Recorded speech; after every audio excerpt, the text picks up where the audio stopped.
Hi, welcome back. Today I want to talk about my top 10 test tracks.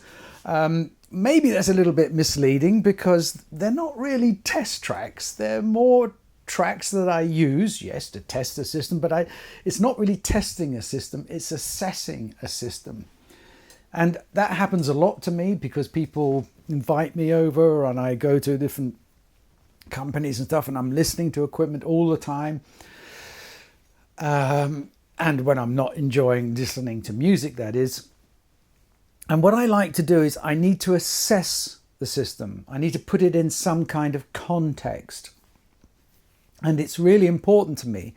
So I have a number of tracks. As I mentioned in a recent video where we were talking about how do audiophiles hear things that other people don't hear. We'll put a link to that one. Well, in that video, I'm talking about, the track by Jackson Browne, Linda Paloma. Now, what am I listening to? So let's take that as my first test track, because actually in the real sequence, when I want to go to somebody's house, they say, oh, listen to my stereo system. I say, oh, hang on a minute. Can you just please put on Linda Paloma, Jackson Browne? It's off the Pretender album.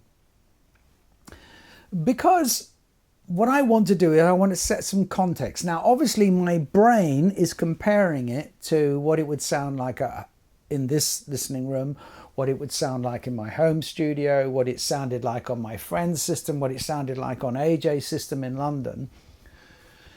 But what I'm actually doing is also thinking, okay, is it set up in this room well? We can only assume it, whatever. And I'm really listening, first of all, okay, how wide is this soundstage? Am I listening with the musicians far away in a narrow space, or am I listening to them in my face and very wide? Where is Jackson Browne? Because I know he's slightly to the right of center.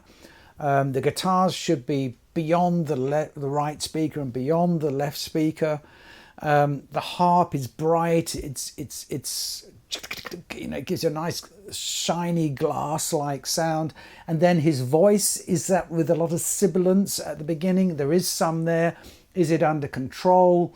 And just by listening to a few, only like a minute or 2 minutes of this, I can assess nearly everything. And I'm not listening to the music, of course. I'm just listening to all the different things. And there's a bass as well, and the bass is there, and it's very hard for systems to make it very detailed. It's a bit of a muddy recording bass. It's nice. I don't dislike it. It gives a nice effect, but it's not a crisp, detailed bass like the one we'll come to later on. So that's kind of what I'm listening to, and I'm listening to Jackson's voice. Is it thin? Is it warm? Is it deep? How is it sounding compared to what I'm used to? So in that little bit of introduction, I'm getting it. Now, what I'm going to do, I'm going to put a link to all of the tracks down in the comments, so you can just click on them and try them out on your own system. There'll just be Spotify links because I think everyone has access to Spotify. But that's what I'll do, so you can do it. But also what I really would like is for you to put in the comments what tracks you like to use. What is your opening track? What is your go-to track every time you assess a system? And what you will see and discover with the way I do it, and there's no right or wrong here. I mean, this is just the way I boil my eggs, right? Other people use a different technique. The French have an expression for this, and there's 10 ways to boil an egg. You can put it into cold water and slowly heat it up. You can put it into boiling water, whatever. As long as the result is the same, the egg tastes delicious, it really shouldn't matter. So that's the opening track, and I only need to listen to a couple of minutes of it and I'm done. Okay, now the next one is Willie Nelson, A Little House on the Hill. Now, I chose this one. It's quite a recent recording. Should we say it's a late recording of Willie Nelson's? Because Willie Nelson's voice can sound quite thin, and it can be a little bit sort of guttural, and it can be warm and cozy. And so with the slightest change from one loudspeaker to another, or even an amplifier and another, this is a really good way of detecting how harsh that voice is coming through.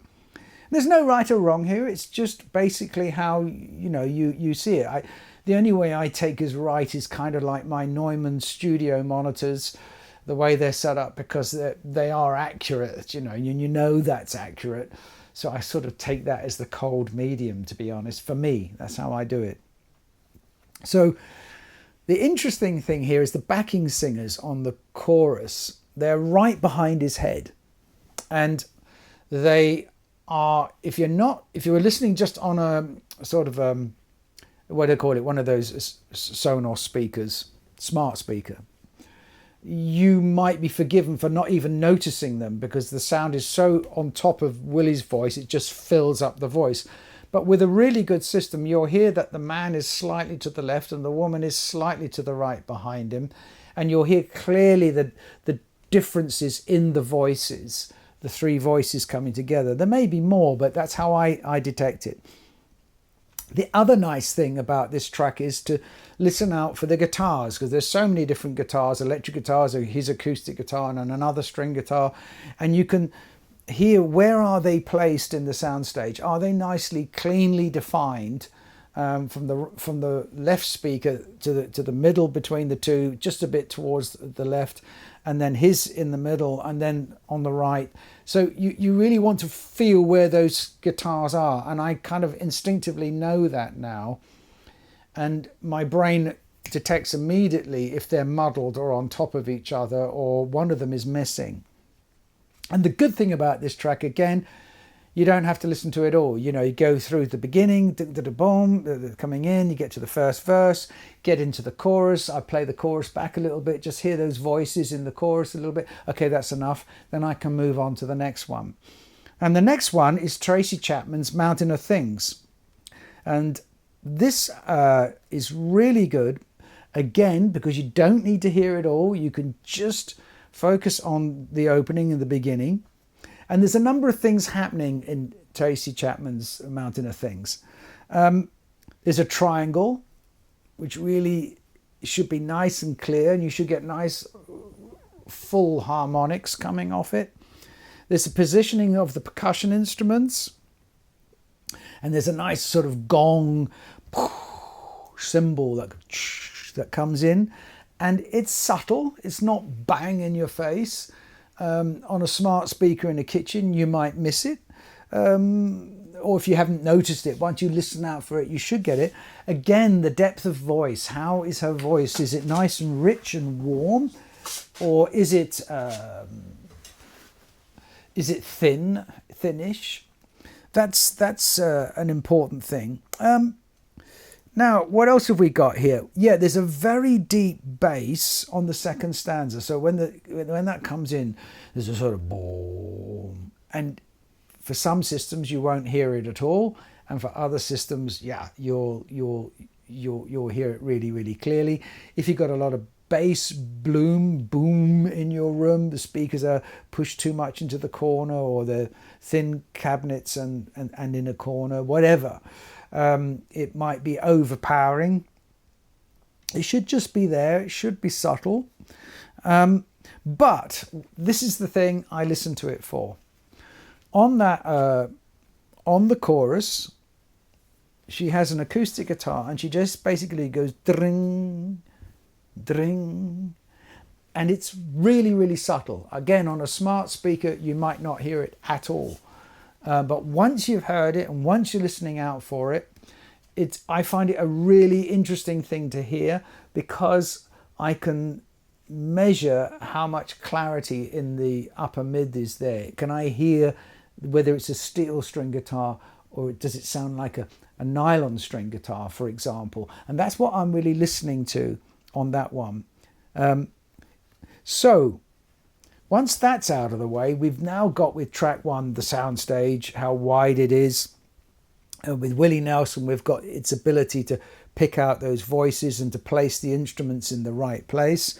With Tracy Chapman, we've got a hint of whether the bass is really working and clean, whether the guitar is over pronounced or not in that chorus. We should just be able to hear it, not much more, because otherwise when it comes to other tracks it's going to become quite harsh and aggressive.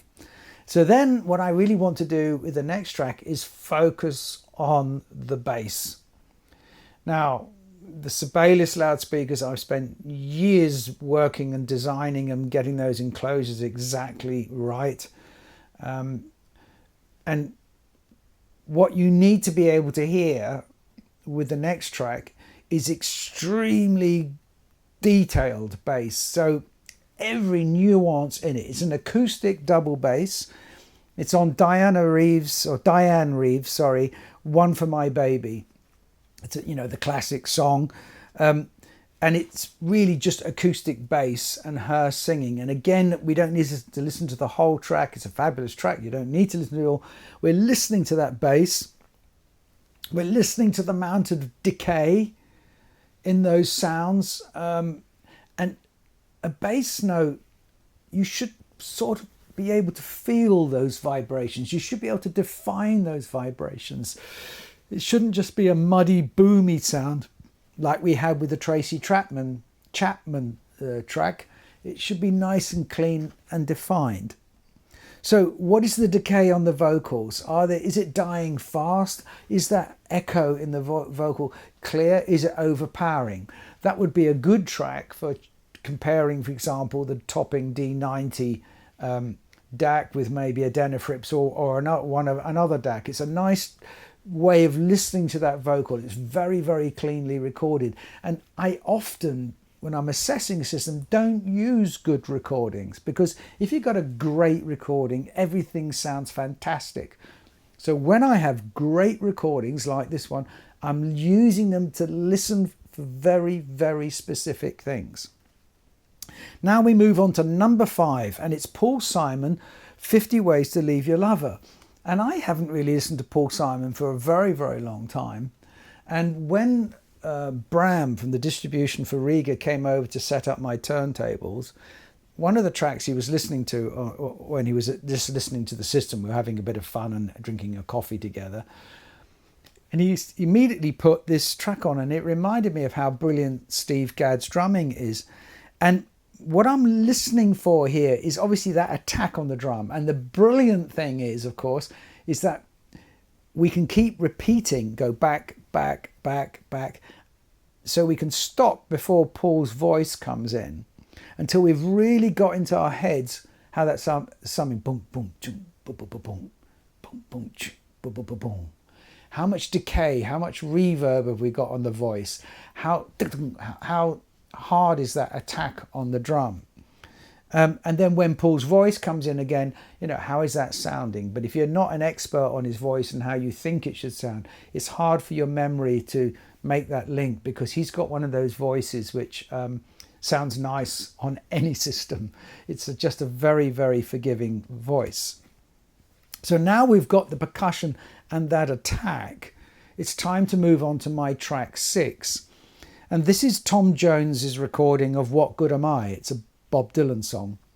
Now, this is a track that is phenomenal because it's a brilliant, brilliant song, and Tom sings it incredibly well. And there's an amazing interview he's giving on a BBC programme, a radio programme, where he talks about the making of that. If I find a link, I will put it in. But anyway, it's a brilliant recording. Someone has got a felt hammer and a big bass drum. I don't even think it's a kick drum from a drum. I think it's a bigger bass drum than that, and it's just going boom, boom, boom with this hammer. Now, what I'm listening to is the sound after the hammer hits, and you have these wonderful, wonderful harmonics coming off the skin, and you have all these colours in the drum. It shouldn't be just a dead thump. It's not like that. There's a whole plethora of sound, a whole aura of harmonics that we should be able to hear. Now, obviously, his voice comes in quite soon, so but that pattern comes back in between the lines of the song. So it's a very good way of getting that blend and hearing the two together. I remember listening to a pair of Harbeth P3s and then switching to a pair of ATC SCM11s and listening to that track on those two speakers. And the Harbeths, you got this boom, boom, boom, and it sounded nice and Tom's voice sounded good, but on the ATCs there was all this extra information that I hadn't heard on the Harbeths. But that's what makes Harbeth good, because whatever you play, they're very forgiving, but ATCs will give you what's on there, and I remember that really clearly. So that's a really good track, and that's one of the tracks I would say that when all your listening's over and everything, listen to that track through, because he sings it so well, and he brings the power of the lyrics through on it. Anyway, I digress. Now, a really good system in my opinion should be able to make things lifelike. And what better way to do that than to have just the spoken voice? And so for my track number 7, I've got Harry Belafonte singing the Jamaica Farewell, but it's the live version. And in the live version, he tells a little story of being a boy growing up in Jamaica. And it's in a live hall. And you can hear every nuance in his voice. It's beautifully recorded. You can hear everything when he's singing, all the little, inslicken, we say, swallowing in English. As he swallows, you can hear all of that. And this voice needs to be real, needs to be engaging and not too sibilant, and it shouldn't sound like a recording of a voice. When you close your eyes, he needs to be standing there talking to you, and not a recording of someone standing there talking to you, if you understand what I mean. And so that's a really, really good one. Now, when I'm developing loudspeakers, the design of a loudspeaker, what I tend to do is the mid-range is always the most important for me in the beginning. And if I've got a single driver system like this, obviously that's all we're ever going to have is one drive cone. So what I do is, and there's a little trick, I listen to the human voice talking with it in free air, not in any enclosure whatsoever. And when I'm listening in free air, I can listen to different drive cones or different coil assemblies or different variants of that drive cone. And when I get that voice sounding really nice and natural, I go, right, that's the basis of the drive cone we're going to use, and now we'll start building an enclosure around it, and not before. Because if you don't get it right in free air, whatever you do afterwards, you're going to have to correct it with electronics, which I hate, and that's the whole purpose of Pearl Acoustic, no electronics in our loudspeakers, or through some other kind of mechanical means, which I don't really want to do, to be honest. Okay, so that's a side thing, but that human voice is really, really important. Number 8, you might be surprised it's taken so long, but it's Jos van Immerseel directing van Beethoven's 4th Symphony. And Ludwig van Beethoven, and the Germans call him sometimes von Beethoven, because von is like a count. Of course, he never was. It was just a von Beethoven, but they often refer to him as von Beethoven. But it's Ludwig van Beethoven's 4th Symphony, first movement, Adagio, and then Allegro, Adagio, Allegro. Great thing is 3 minutes 30 for an assessing a system is enough. And what do you get in your first 3 minutes 30? Well, first of all, you're going to have so many different instruments coming in those 3 minutes 30 seconds, from woodwinds and brass and flutes and strings, and it's a very good recording. And so with a good system, you should really hear the different characteristics between the oboes, the bassoons, the flutes, and then the strings, marvelous recording on the strings. So that's really important. Oh, the flutes, yeah, when the flutes come in around the 3:30, those are really clear and they should sound like flutes. You should be able to differentiate them really, really clearly. And then you've got this lovely pizzicato in the bass, boom, boom, boom. And you should feel that like a deep, precise thunder. It's boom, boom. And you should be able to hear the note really clearly. It shouldn't be a thud. It should be a note. You should be able to pick those notes, imagine them written out on the stave. That's really important. And then, of course, you've got the loud tutties when the whole orchestra is playing together. Bum, bum, bum, bah. So don't play it too loud at the beginning or you blow yourself out your seat. Going into the Allegro, that's very useful for checking for intermodulation distortion. Does it all start to distort there? It's such a good recording. It shouldn't do. It should be nice and clean and precise. You should hear all the instruments when they're playing together. You should hear all the different instruments at the same time, like you would when you're live. As I say, that this whole exercise is not about testing. Testing means putting sine waves and different signals through and taking measurements and that kind of. It's about assessing. Are we getting a real orchestral sound here, or does it sound like the recording of an orchestra? Now, the next track is a recent one. One of our visitors was playing this track and I hadn't heard it for years. My school teacher, my music teacher, when I was a student, used to really, really like Hindemith and his Hindemith's organ works. And this is Peter Hurford playing Hindemith's Organ Sonata No. 1, from 1937. It's the Phantasie. Now, well, there's also the very quiet piece. This comes just before it, but there's also the Phantasie, which is a big blast of a organ piece. And for the Sibelius being a, obviously a Voigt pipe type enclosure, wow, organ music is just fantastic because it's a nice deep bass. And here again, like on the Dianne Reeves track, you should be very detailed. You should feel that bass in a very detailed and clinical way, and yet you want all the brightness and all the sparkle and the life of that organ piece. And you can play this fairly loud. It will really lift you, and this will be like the crowning of the system. If it's got through all those previous tracks, this is going to be the track which will definitely say, yeah, okay, this is good. Now, so after that, I don't really need to do any more. But if after all of this, I've enjoyed what I've listened to and I've liked what I've got, then I would take a little pause and then I would just listen to Howard Griffiths playing the cello with the Royal Philharmonic Orchestra on Max Bruch's Kol Nidrei. Because I mentioned recently I've done a video on Max Bruch's violin concerto, and I do mention, apart from the Scottish Phantasie, the Kol Nidrei is such a great, it's a masterful piece. It's about 11 minutes long, if I remember, 11:20 this recording is.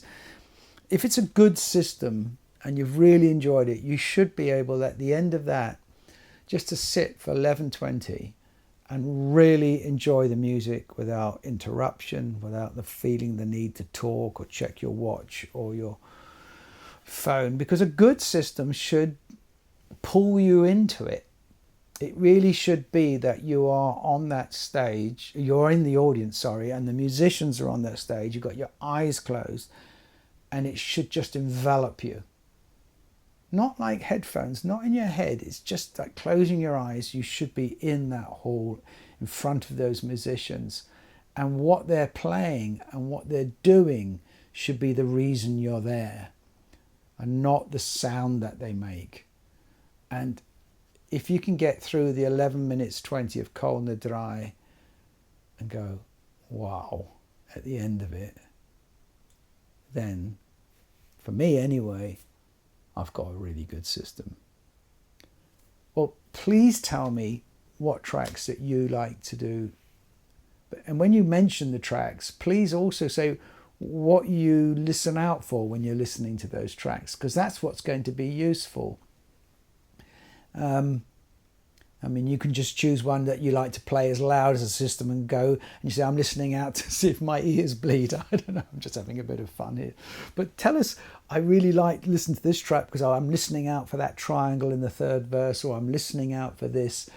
That would make it really interesting and useful for me, and I'm sure for everybody else. Anyway, I'm waffling on too much. If you have been, thank you for watching. I hope you found it useful, and I'll see you in the next video. Enjoy the music.